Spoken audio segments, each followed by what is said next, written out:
So I think Korea has it because they trust each other.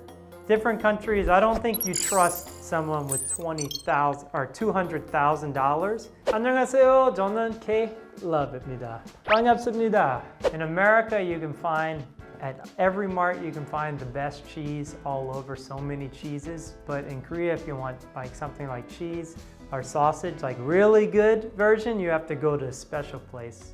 In Korea, my first thing that I was shocked about was toilets. In the ground toilet thing, squatters, because in America we don't have that. If that was in America, people would be really shocked, like, what do I do with this hole in the ground?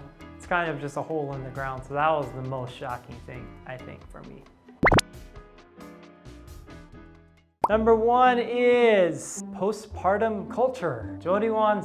I don't think they exist in America. Maybe like rich people can buy a nanny that helps them, but not like this. This is like a center where people can go and they make new friends, new baby friends, and they learn how to wash the baby. They learn different things they can do for the baby when it cries, all that stuff. In America, it's like 2 or 3 days, and then you're gone back home, left to raise the baby. And a lot of things, it's like old people teach younger people. So grandmas are always there to help, moms are always there to help. So it's like people teach people.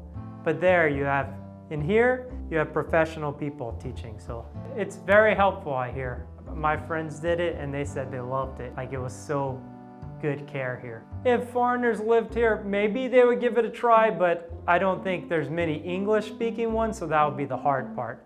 And they said it's pretty affordable, like 2 million to like 4 million won. If you want a really nice one, you can get nicer, but it's not that expensive. Sometimes in America, you could spend a longer time, but American healthcare is so expensive, so people just doctors get people out really quick because it's expensive.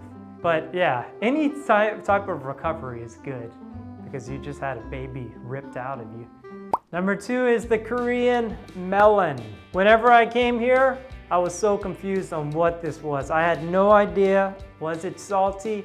Was it fruity? Because it kind of looks like a squash. That's the closest thing it looks like. The melon itself, it's kind of like a soft flavor. Some people eat it with the seeds. Some people take out the seeds. But I've only seen it in Korea. There's that one Jeju orange I've never seen anywhere else. It's like that and it has like a little like hump on top, but I've only seen it here. That's about the only one. I know my fruits. Restaurant call bells. Restaurant call bells, I don't think I've seen them in different countries, but they're amazing. They're just a little bell, you touch them, and someone comes. You don't have to wait for anyone. If you have the bell, you touch it and someone comes, it's so convenient. It takes away like awkwardness. If you feel awkward to call someone over, you just touch the bell and they're there. I like it. Crazy. Yeah, I think if other countries know about it, they'll use it. It just depends on what kind of service. Like Korea is very fast, you get stuff. At other restaurants, you have a waiter and they want you to spend time, so you spend more money. So some places like that, I don't think they would want a call bell because they want you to take a longer time. Korea call bell means, let me get my food fast, let me get out of here. So it's a little different style. 전세. Yes, I have not heard of 전세 anywhere else. 전세 is a crazy idea where you can take a lot of money, either you get a loan from the bank or you just have a lot of money, and you lend that money to the landlord and you can live for free in that house because you gave that money. Essentially, you live for free. If you get a loan from the bank, you have to pay the percentage on the loan, but that's your rent. If you just have a bunch of money and you give it to the landlord, your rent is free. You just pay electricity and that stuff. So I think Korea has it because they trust each other.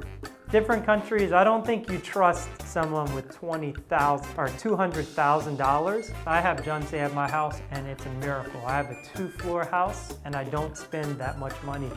My friend has just a box and my house is cheaper than his box. So it's a good system if you have the money or if you can get a good loan. Korean age. Yes, Korean age is special. Korean age is pretty much you're born, when you become a little tiny baby, that's when they start calculating. Whenever you come out, you're 1, and then after Korean New Year's, you become another year old.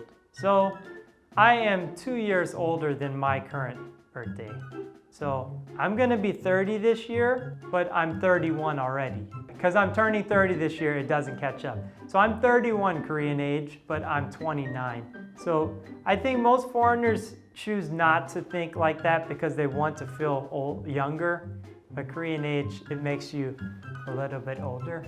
It's a really complicated system and a lot of the world doesn't understand it, but that's just how it is. Sometimes I forget how old I am, so I have to calculate because Korea messed me up.